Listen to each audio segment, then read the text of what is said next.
欢迎来到巴巴娱乐呀频道，请订阅频道，所以大家不要错过当天最热门的新闻。我们今天的时事通讯包括以下内容：欢迎来到巴巴娱乐呀频道，请订阅频道，所以大家不要错过当天最热门的新闻。我们今天的时事通讯包括以下内容：杨紫翻车告诉大家，没有那个颜值和气质，就别去尬演古偶剧了。作为观众期待已久的爆款剧《长相思2》一经播出，便迅速登顶热度榜首。然而，与其火爆的播放量相比，《长相思2》的口碑却骤然下滑。《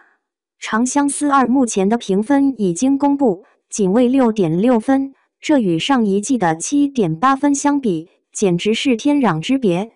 7.8分几乎达到了8分好剧的标准，而6.6分则勉强算得上是一部及格的普通流水线作品。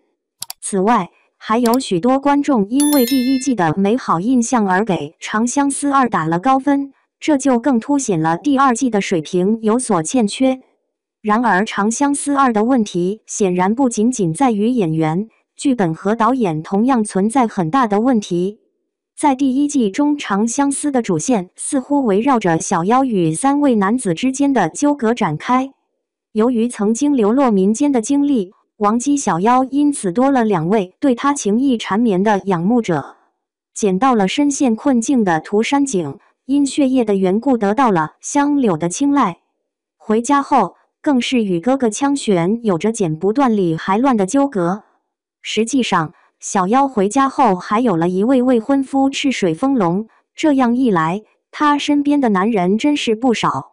可能是因为第一季的感情戏都比较内敛，所以观众觉得小妖在3个男人之间的纠葛也算合理。毕竟，确实有人领悟的稍微慢一些，4个人的情感纠葛仍然相当精彩，观众也忍受了。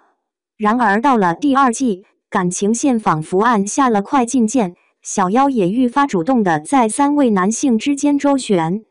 先跟哥哥交谈，表达关心之情，刚出门就碰上了涂山璟，他们相视而无言，心中充满了深厚的情谊和潜在的怨恨。分手后，女主角立刻与防风贝展开了一段暧昧关系，让观众对她1天内与3位对象纠缠不清的行为感到无语。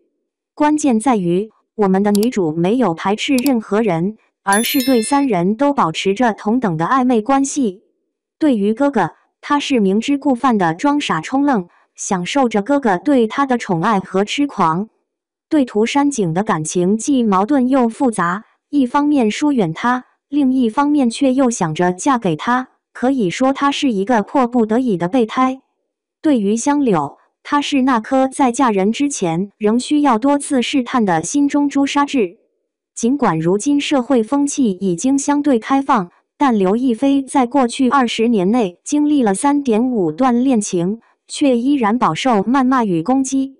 杨紫能够同时与4位男性保持暧昧关系，此外还有众多粉丝极力为其辩护。观众对这种双重标准是难以理解的。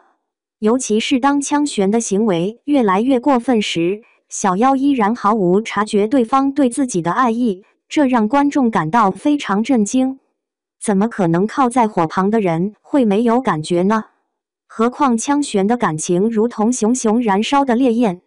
，2人几次都差点吻到一起，小妖却始终毫无察觉，这已经不仅仅是心大了，简直像个木头人。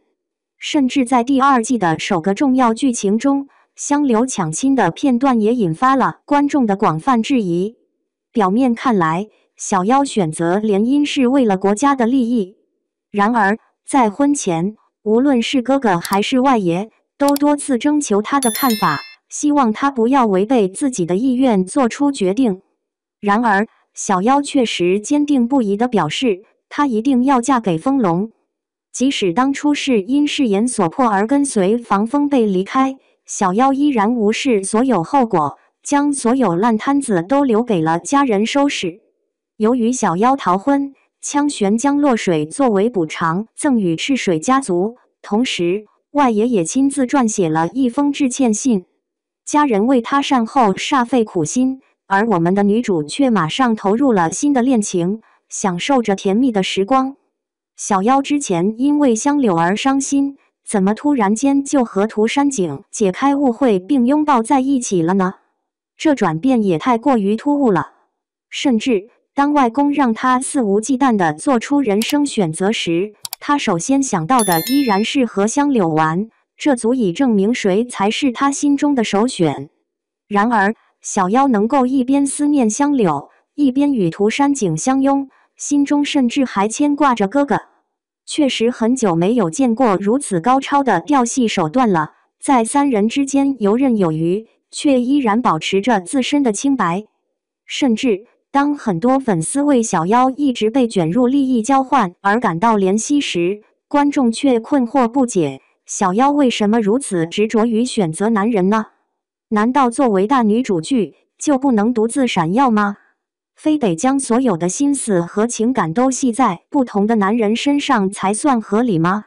今年的大女主剧太多了，长相思那拖沓的剧情让观众更加无奈。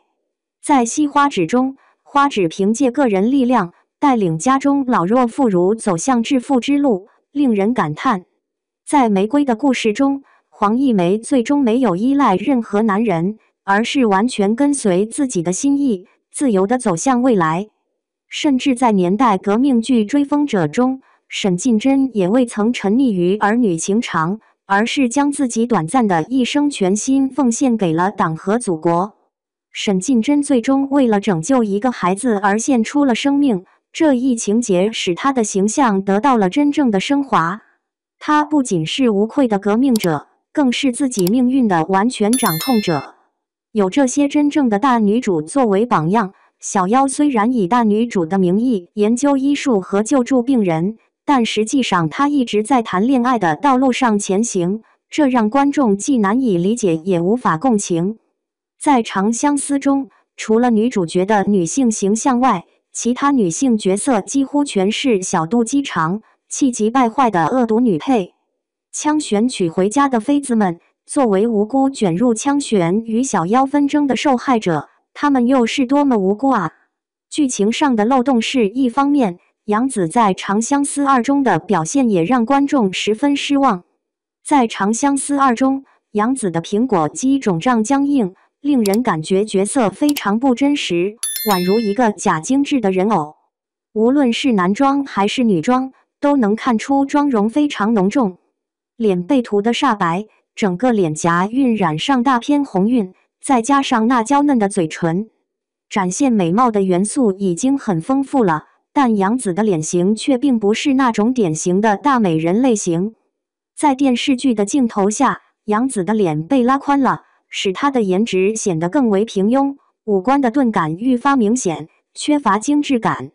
不能说她不好看，但也绝对不是那种令人惊艳的绝色美人。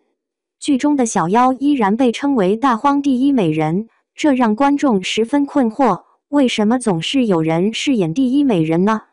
许多普通观众显然也注意到了杨紫的颜值不尽如人意，但由于粉丝的猛烈攻击力，大家只能选择沉默。甚至杨紫之前也曾自我评价过，她的颜值并不属于好看的类型。然而当杨紫在《战长沙》和《欢乐颂》中饰演普通的邻家女孩时，显然观众对她的角色塑造更加信服。遗憾的是，自从在《香蜜沉沉烬如霜》中品尝到流量与颜值带来的好处后，杨紫便专注于古装偶像剧，不断在各类仙女、王姬角色中徘徊。人设的雷同是一方面，杨紫的表演也因长时间出演古装偶像剧而趋于程式化。毋庸置疑，杨紫的哭戏极具感染力，她的共情能力也能深深打动观众。然而，如果哭戏演得太频繁，观众只会感到厌倦和疲惫。尤其是杨紫的一场哭戏总是被反复营销，多场哭戏则被加倍甚至3倍的推广，这让观众更加反感。有时她的哭戏格外动人，使观众深信她完全融入了角色之中。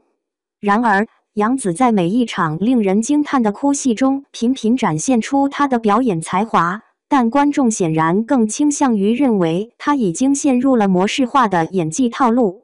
《长相思》曾是一时的走红之作，但如今却饱受好评与批评交织。这一过程中蕴含了许多宝贵的教训，观众们始终在不断成长，因此希望所有导演、编剧和演员们能够紧随其步伐，否则终将被时代淘汰。